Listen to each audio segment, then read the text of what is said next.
Simon se ne pripravlja na spust po smučini, ampak na začetek delavnice bontonček.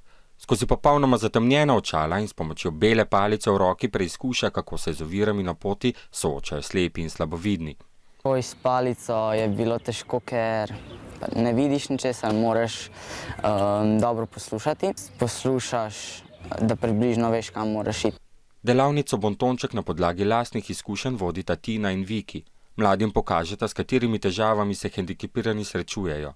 Največkrat je tako, da se oviranosti, ker je ne poznamo, posmehujemo, se je bojimo, namesto da bi jo sprejeli in tem ljudem pomagali. Ja, moji prijatelji, naprimer, ko smo bili v družbi ali pa tako v kinu ali pa kje tako in ko so videli kakšnega tazga malo bolj drugačnega od njih, so začeli obet, ta je pa takšen, ta pa niso sprejeli človeka, kakor je pač človek. Ko srečam hendikepiranega človeka, se ustrašim, da če bom še jaz zdaj tak postal, pa si rečem bogi.